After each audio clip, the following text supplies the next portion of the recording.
possible to be over meditated, like being in a meditative state too long, or experience too many types of meditation within a short period of time? Is it possible to be over meditated?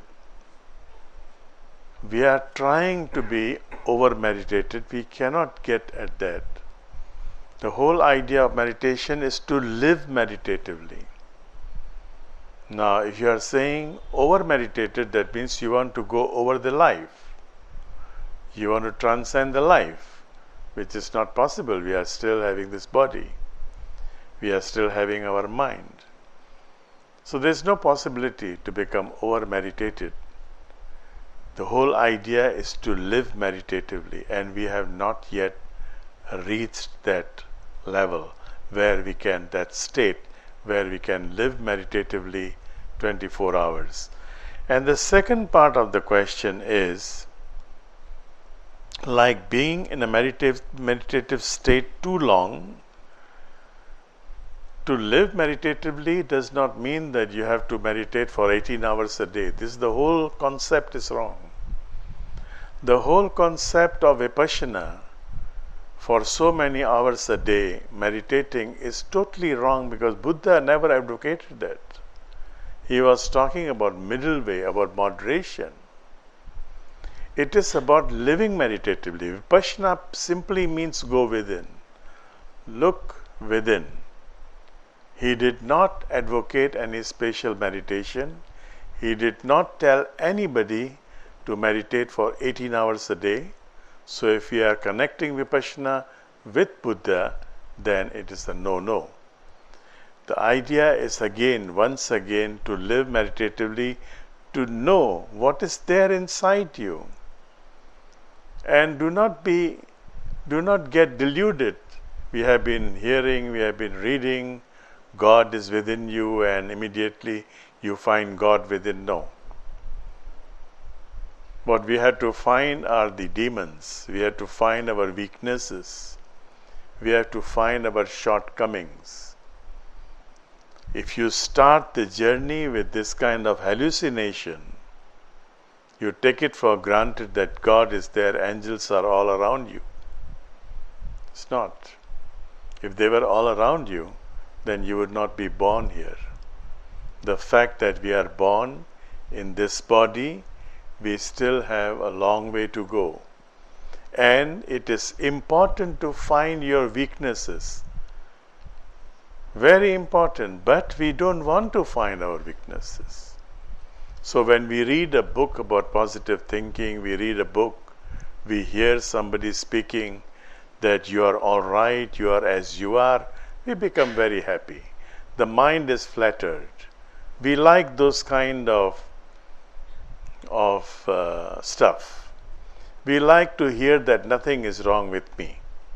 Everything is wrong with everybody. If I have some problem, you go to a shrink and they find out your childhood, you are abused in your childhood, and we are happy. You are throwing your responsibility to your parents.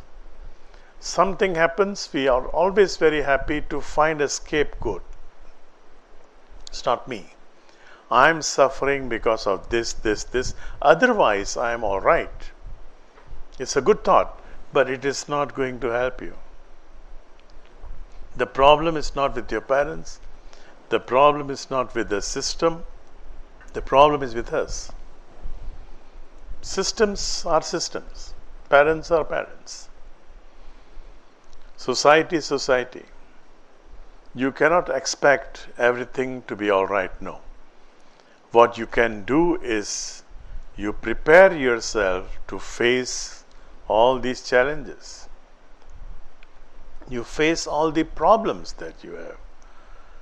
You try to get out from the suffering. The problems will still be there. You go to the street, there is always a possibility of you getting some virus, getting some bacteria. Either you lock yourself, even when you lock yourself and you have a number of doctors attending on you like Michael Jackson, you still die. You still die. So it's not going to help. If you want your car to be in a very perfect mint condition, keep your car in the garage. Don't take it out. Then it's okay.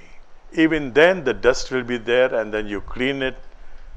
After 20 years you want to use the car cannot start. So it's the same thing. If you want everything in the pristine condition, you want everything okay, you have to shut yourself. Even shutting yourself, you still get dusty.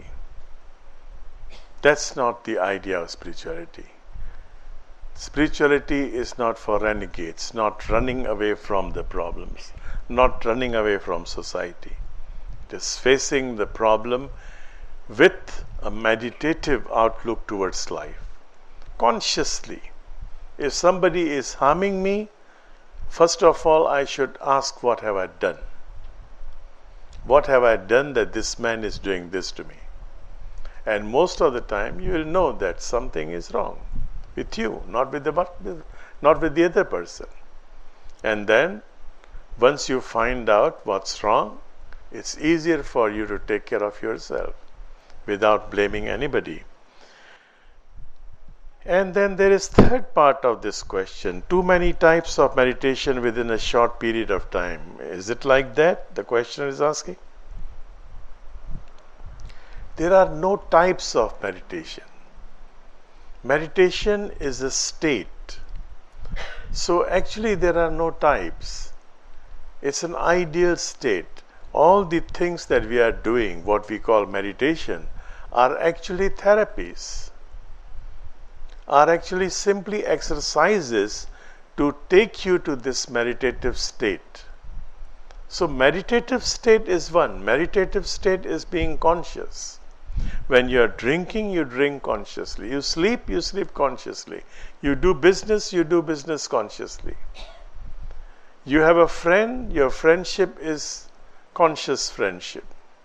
So everything consciously.